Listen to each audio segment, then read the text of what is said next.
The next talk will be by Dr. Charu Tandon on how to diagnose in the laboratory.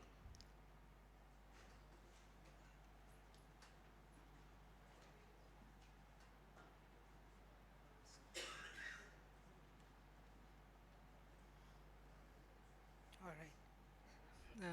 Good morning, everybody. I'll be talking on corneal scraping and microbiological workup. The management of microbial keratitis requires corneal scraping for smear and culture. Scraping is the superficial keratectomy procedure to procure samples from central infiltrates and any infiltrate more than 2 millimeter in size. Even in settings with limited or no lab facilities like the primary health centers, microscopy may provide valuable information to guide the clinician in their choice of treatment. The microbiological workup of corneal ulcers includes specimen collection, staining and culture, lab analysis, and antibiotic susceptibility testing. The general principles are, if possible, withdraw the use of antimicrobial for at least 24 hours. Where this is not possible, you use a liquid phase media like brain heart infusion, which serves as a diluent that reduces the concentration of the antibiotic below the MIC. We apply anesthetic drops that do not contain preservatives. Use different blade to take each sample, and if Chimera scalpel is used, flame the scalpel between the samples. If fungal and amoebic infection is suspected, it is preferable to take the sample material from deeper stromal layers of the cornea. The order of specimen preparation, you usually make a slide for KOH mount, gram stain, Gimsa stain, and alternative staining procedures are taken up if required. Solid phase media like blood agar, chocolate agar, Savarez extras agar, and non-nutrient agar with E. coli overlay are used. Liquid phase media, brain heart infusion, thioglycolate broth are used. If the ulcer is very discrete or very small amount of material is available, we inoculate one solid and one liquid phase media. So the specimen is collected under slit lamp magnification under topical anesthesia. Proparacaine hydrochloride 0.5% is preferred because of its minimal inhibitory effect on organism recovery. The corneal material obtained is taken from the advancing borders and the base of the infected area. Specimens obtained are ideally to be inoculated onto the immediately onto the appropriate culture media. If not feasible, then it should be placed in a broth culture prior to transportation. Extremely important to properly document, that is diagram and take a photograph of the ulcer before scraping. Explain the procedure to the patient and use proper instrumentation. Important to make the patient comfortable by using appropriate anesthesia and reassure the patient. For the collection of sample in the correct manner, we remove the debris and the purulent material with bud and discard. Scrap the base and the edges of the infiltrate. Mild to moderate pressure with blade perpendicular to the surface of the cornea and multiple strokes in single direction.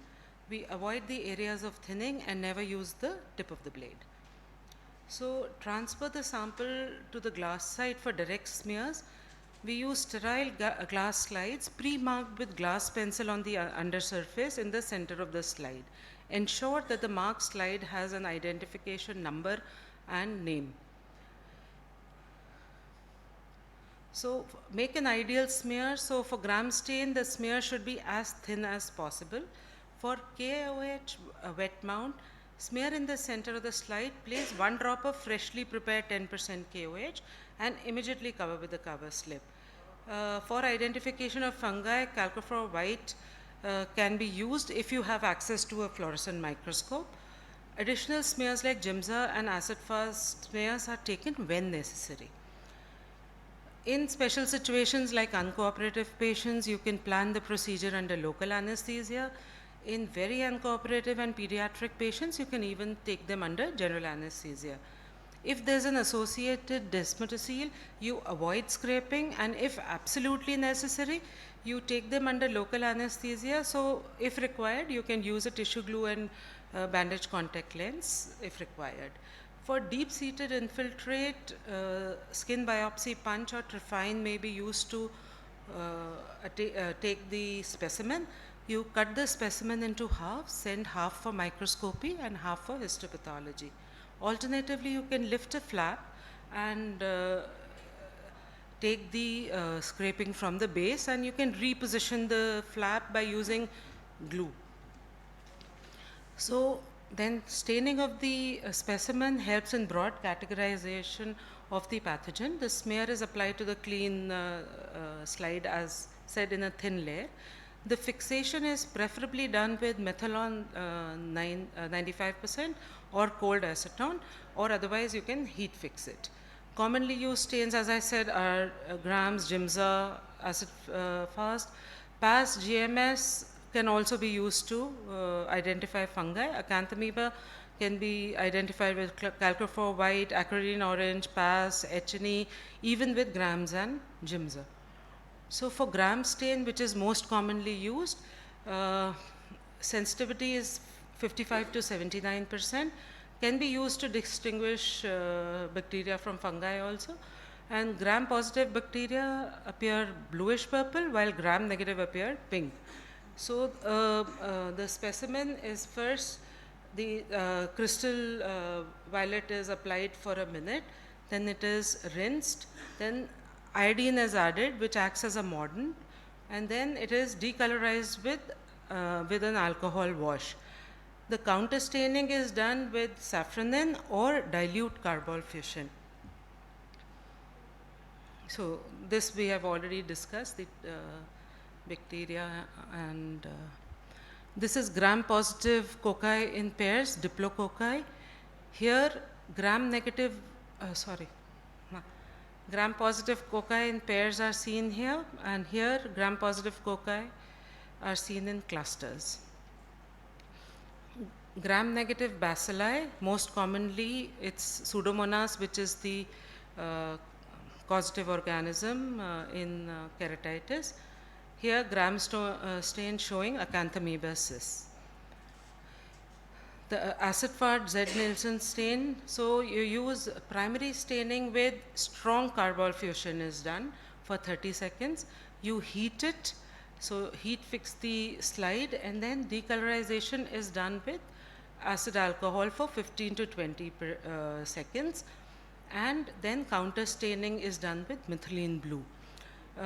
Here first the 1% alcohol is used, and 20% is done in a second sitting.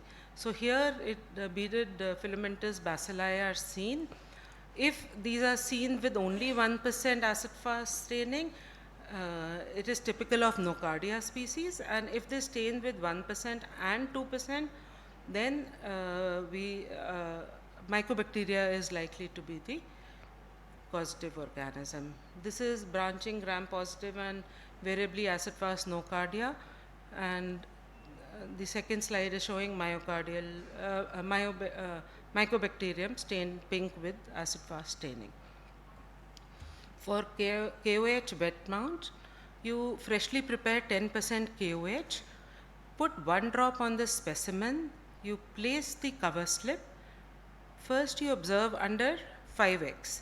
Now this observation is done in dark field, so your shutter is closed and the condenser is is in the lower position, and then you observe under 40x. So this is how the fungal hyphae are seen in KOH. The lower slides show gram staining and Gimsa of the fungal hyphae. So the fungal hyphae here seen in KOH, and in sabirids you can even identify the species or depending upon the growth on the sabirids or the pigmentation on the growth. Also the pigmentation on the back side of the bottle gives you an indication to the species. Otherwise, from the culture, the smear is taken and stained with lactophenol cotton blue, and the morphology of the spores gives you the species identification. This is GMS staining of the fungal hyphae and calcophore white under fluorescent microscopy. These are Acanthamoeba cysts. This is gram stain showing budding yeast, indicative of Candida species. Plating on the culture media. While plating, the specimen should be inoculated in C streaks to distinguish valid bacterial growth from plating contamination. The aerobic bacteria to be kept for 7 days before reporting no growth, and anaerobes for 7 to 14 days. Microbacterial and fungal culture should be held for 4 to 6 weeks before reported as no growth. So basically each sample to be taken separately with a new blade, and the blade to be discarded immediately after taking the sample. So for inoculating the culture media, gently smear with C streaking, making sure not to puncture the surface of the agar. Seal the plate and incubate the media as soon as possible. Refrigeration should be totally avoided, and even if there is a gap between transfer to the lab, the samples should be kept at room temperature. This is C streaks showing growth. Here you can see that there's a contamination also. For culture media, so fungi Acanthamoeba can be recovered from blood agar. For Acanthamoeba, buffered charcoal yeast extract or non-nutrient agar with E. coli overlay is there. For fungal keratitis, sheep blood agar, chocolate agar, Sabaris dextrus agar, thioglycolate broth is used. Initial growth occurs within 72 hours in 83% of the cultures, and within 1 week of 97% of the cultures. The culture media can be made more selective for isolation of fungi by adding antibacterials like gentamicin and chloramphenicol. So for bacterial culture, the diagnostic criteria is same organism growing at the site of inoculation on 2 or more solid phase culture, or growth at the site of inoculation in one solid phase media of the organism consistent with the microscopic findings, and or otherwise a confluent growth on one media. Diagnostic criteria for fungal specimens: the fungal hyphae observed on corneal specimen, on microscopic organism, or growth at the site of inoculation of the solid culture media. The other so culture positive rates may be low because of prior use of antibiotics and antifungals, and deep-seated lesion, inadequate samples, and improper inoculation techniques. In addition to corneal scraping, foreign body embedded in the infiltrate, loose sutures, and contact lens solution should also be sent. And these are the antibiotic sensitivity discs that are used. Confocal microscopy can be used, and corneal biopsy for non-responding deep ulcers can be taken.